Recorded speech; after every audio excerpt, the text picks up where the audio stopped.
আসসালামু আলাইকুম ওয়া রাহমাতুল্লাহ। সুপ্রিয় শ্রোতা মণ্ডলী, হিজরি মাসের মধ্যে শ্রেষ্ঠ মাস মাহে রমজান আল্লাহর পক্ষ থেকে বান্দার জন্য বিশেষ নিয়ামত। এই মাসে একটি রাত আছে যা হাজার মাসের চেয়ে উত্তম।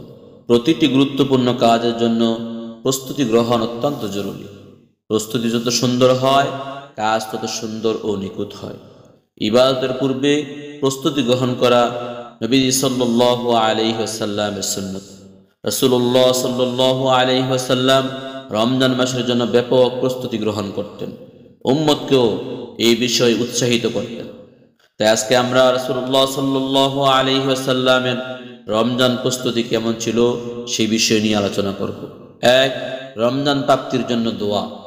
রাসূলুল্লাহ সাল্লাল্লাহু আলাইহি ওয়াসাল্লাম রজব মাসের চাঁদ দেখে রমজান প্রাপ্তির আশায় বিভোর হয়ে থাকতেন। মাহে রমজানের তৌফিক ও বরকত লাভের উদ্দেশ্যে আবেগ ভরে আল্লাহর দরবারে এ দোয়া করতেন, আল্লাহুম্মা বারিক লানা ফি রজব ওয়া শাবান ওয়া বাল্লিগনা রমাদান। হে আল্লাহ, রজব ও শাবান মাস আমাদের জন্য বরকতময় করুন এবং আমাদেরকে রমজান পর্যন্ত পৌঁছে দিন। দুই, দিনক্ষণ গণনা ও শাবান মাসকে গুরুত্ব দেওয়া। রমজানের প্রস্তুতি হিসেবে দিনক্ষণ গণনা ও শাবান মাসে হিসাব রাখা একটি সুন্নত আমল। প্রকৃত অর্থে এটি রমজানকে বিশেষভাবে মূল্যায়নেরই একটি নিদর্শন। হযরত আয়েশা সিদ্দিকা রাদিয়াল্লাহু তাআলা আনহা বলেন, আল্লাহ রাসূল সাল্লাল্লাহু আলাইহি ওয়াসাল্লাম শাবান মাসের দিন তারিখের হিসাবের প্রতি এত অধিক লক্ষ্য রাখতেন যা অন্য মাসের ক্ষেত্রে রাখতেন না। শাবান মাসে রাসূলুল্লাহ সাল্লাল্লাহু আলাইহি ওয়াসাল্লাম অধিক হারে রোজা রাখতেন এবং তিনি উম্মতকেও বেশি বেশি রোজা রাখার জন্য উৎসাহিত করেছেন। তিন, রমজানের নিকটবর্তী দিনগুলোতে রোজা না রাখা। শাবান মাসে অধিক হারে রোজা পালন করা সুন্নত আমল হলেও পুরো শাবান মাস রাসূল সাল্লাল্লাহু আলাইহি ওয়াসাল্লাম রোজা রাখতেন না। রমজানের কয়েকদিন পূর্বেই রোজা রাখা বন্ধ করে দিতেন যাতে রমজানের জন্য শক্তি সঞ্চয় করা যায়। চার, মুসলমানদের উৎসাহী করা ও মাসআলা মাসায়েল আলোচনা করা। রমজান বিষয়ক হাদিসগুলো থেকে জানা যায়, রাসূল সাল্লাল্লাহু আলাইহি ওয়াসাল্লাম রমজান মাসে সাহাবীদেরকে রমজানের নানা বিধান সম্পর্কে অবগত করতেন, দিক নির্দেশনা দিতেন এবং রমজানের ব্যাপারে উৎসাহিত করে বলতেন, রমজান বরকতময় মাস তোমাদের দুয়ারে উপস্থিত হয়েছে। পুরো মাস রোজা পালন আল্লাহ তোমাদের জন্য ফরজ করেছেন।